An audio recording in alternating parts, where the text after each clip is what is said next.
Ayan, so next pag-usapan natin is paano ko ginawa ang Word report. Ang gagawin natin is pupunta ka dito na ayusin natin muna ang mga styles.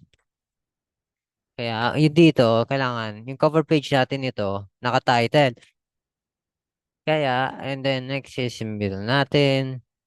Ito yung data interpretation, heading 1. Ba't pa na naka-style? Dapat itong naka-style. Reset theme from template. Ay, bala na. Ito, ah, wait.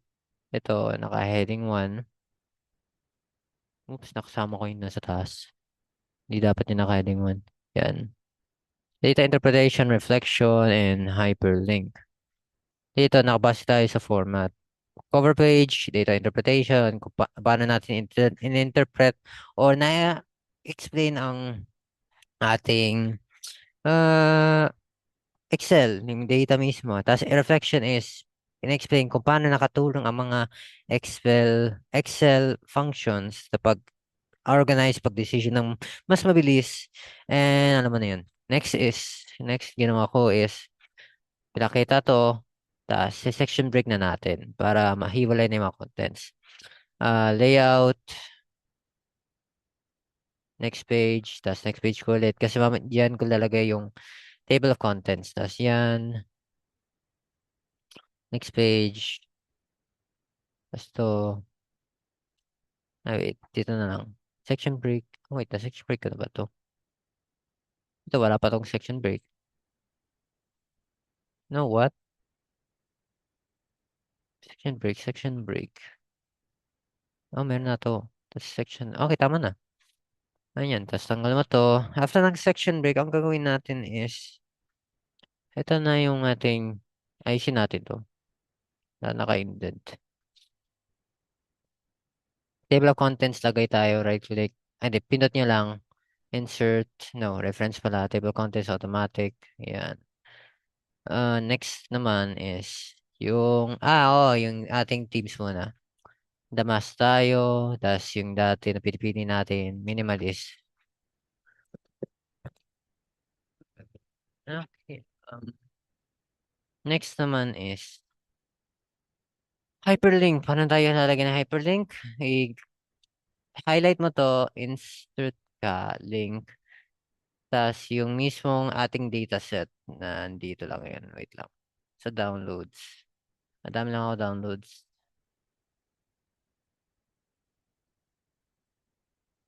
Hmm. Hmm. Hmm. Hmm.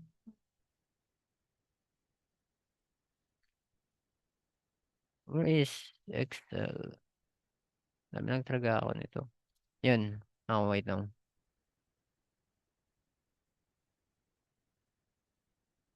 Scheming. Scheming kagaya ng research.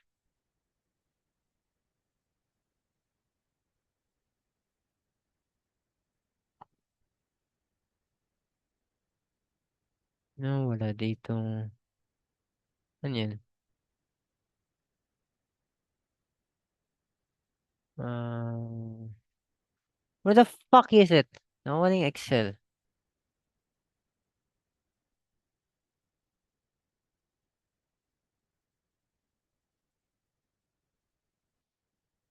Basta Excel yan. I-Excel natin, tas lalagyan natin ng, di ba yan, na Excel na looks. To. Okay. Sa screen tip, lalagay tayo ng ito. Kasi kapag hinover natin to, yan na ipapakita. Papakita niya yung name na yan. Tapos kapag kinontrol click natin, bubuksan na yung data. Next naman is, yan. I think yun na yun, yung ating live data. Gawin natin is, from my other tab ito, kailangan natin yung ginawa ko kanina, copy lang natin. Copy, kasama na yung table. Tapos, punta kayo home. Tapos, paste special, paste link, naka Microsoft Excel. Then, okay.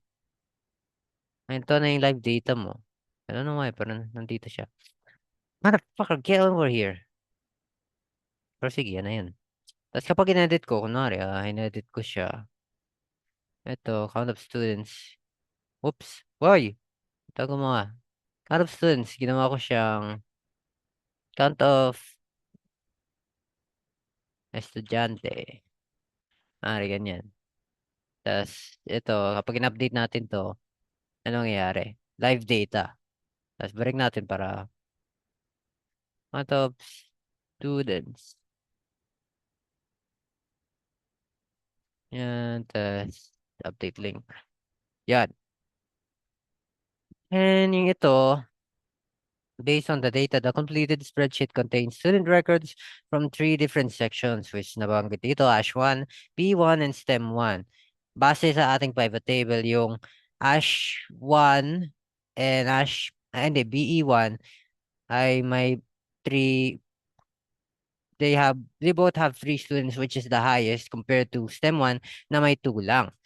Pero among the sections, ay wait, ba't naka-row pala to? Sige, gawin natin to. Ba't naka-row label? That sections to. Sections. That's kapag in-apply na natin. Oops, I think hindi pa na-enter. Update. Yan. Tas, dito, since based dito sa ating average of math, siya ay System 1 yung may highest na 88. Compared kay B1-1 which may 87.66667 tas 87 yung BE1. And this indicates na yung STEM 1 natin ay mas na-perform better sa mathematics kahit may 2 na estudyante. At overall, the student performance is excellent since lahat ng students dito, 332 hanggang at in a total of 8, sila, lahat yan ay na-pass and higher than the 75 passing score. All 8 students have passed and no students failed.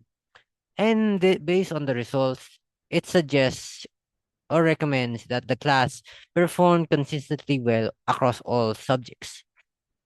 And our reflection states na yung ating advanced Microsoft Excel features, kaya ng functions, formulas, yung ginawa natin, mas pinadali niya pag-organize, pag-analyze, at pag-decision ng mga data ng mas mabilis. Hindi na kailangan natin i-manual type o kahit ano. Kagaya ng concatenate, VLOOKUP, if date and time functions, mas in-automate or mas pinabilis ang mga iniisip nating paulit-ulit na task at gawain. At mas pinaliit yung tsansa na makamali tayo.